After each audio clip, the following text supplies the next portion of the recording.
सलाम सत श्री अकाल नमस्कार मेरे दोस्तों, स्वागत है आप सभी का आज के इस वीडियो में, जिसके अंदर हम बात करेंगे सैलून में इस्तेमाल होने वाली एक ऐसे इम्पोर्टेंट टूल की जिसके बिना हर काम नामुमकिन है। जी हाँ, हम बात कर रहे हैं सीज़र की, यानी कि कैंची। चाहे एक अच्छे हेयर कट की बात हो, ट्रिमिंग की बात हो या लेयरिंग की बात हो, सीज़र एक अच्छे हेयर स्टाइलिस्ट का एक बहुत ही इम्पोर्टेंट टूल कह सकते हैं, और या फिर हथियार हथियार कह सकते हैं, टूल कह सकते हैं। तो चलिए चलते हैं, जानते हैं हम सीजर्स के बारे में। तो आइए जानिए मेरे साथ, how many type of scissors, scissor की किस्में। सीजर चार तरह की होती है: cutting scissor, thin scissor, texturing scissor and razor scissor. Cutting scissor जो होती है वो नॉर्मली एक सीधा ब्लेड होता है, और एसएस की सीजर होती है, वो नॉर्मल हेयर कट के लिए होती है।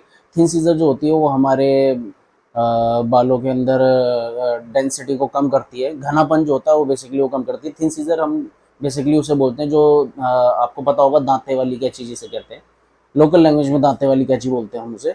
और टेक्सचरिंग सीजर बेसिकली वो होती है, वो हमारे बालों में टेक्सचरिंग और वॉल्यूम को जनरेट करती है, वॉल्यूम बढ़ाती है बालों में। तो ये टेक्सचरिंग सीजर होती है। और एक होता है रेजर सीजर।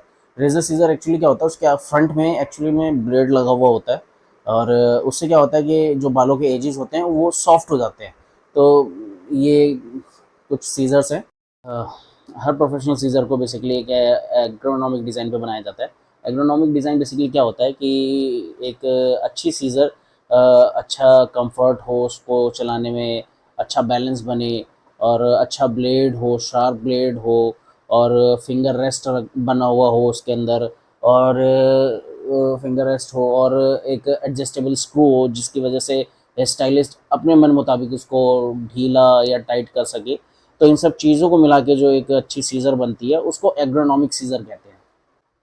तो next point is guys quality of material.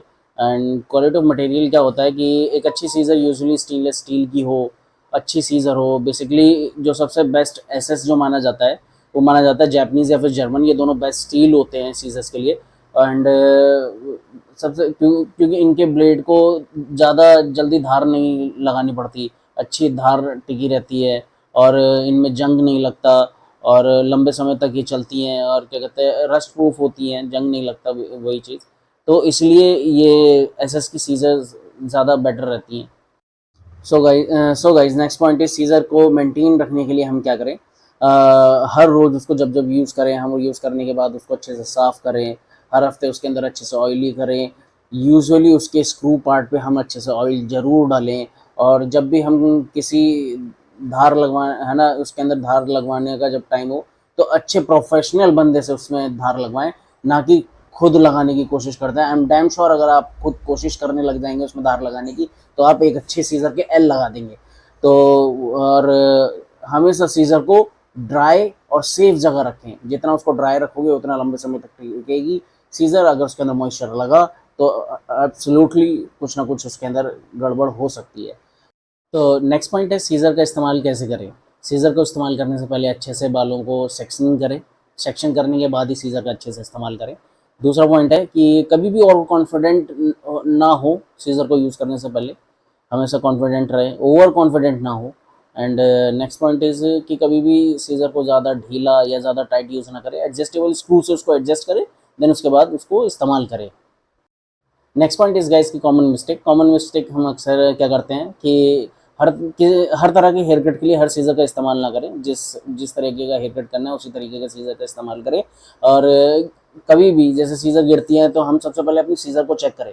काम करते टाइम हम अक्सर इस चीज़ को इग्नोर कर देते हैं, पर हमें सबसे पहले अपनी सीज़र को देखना चाहिए कि वो कहीं से डैमेज तो नहीं हो गई है। देन थर्ड पॉइंट इज़ कि हम हर हेयर कट के बाद अपनी सीज़र को डिसइंफेक्ट ज़रूर करें। लाइक या फिर आप कोई स्टेरलाइज़र ले लें, सीज़र स्टेरलाइज़र्स आते हैं मार्केट में, या फिर कोई ऐसा स्प्रे रखें जिससे आप सीज़र को डिसइंफेक्ट कर सकें। तो ये कुछ हमारे कुछ कॉमन मिस्टेक्स होते हैं जो हम अपने अक्सर ये मिस्टेक्स करते हैं। इन मिस्टेक्स का ध्यान रखें और कोशिश करें कि ऐसी मिस्टेक्स ना हो। सैलून की सीज़र सिर्फ एक गाइस टूल ही नहीं बल्कि आर्टिस्ट का एक ब्रश है, जिसको आप सही तरीके से समझे, यूज़ करें, और सही समय पर सही सीज़र का यूज़ करें, तो आप अपने काम में अच्छा परफेक्शन ला सकते हैं। तो यही कुछ पॉइंट्स है गाइज जो इसको हम अपने मद्देनज़र रखें। तो गाइज जाने से पहले मैं बस यही कहना चाहूँगा कि अगर आपको मेरी वीडियोज़ अच्छी लगी, समझ में आई, तो मेरे चैनल को लाइक कमेंट सब्सक्राइब ज़रूर करें और मिलते हैं ऐसे किसी वीडियोज़ में। तब तक के लिए बाय बाय।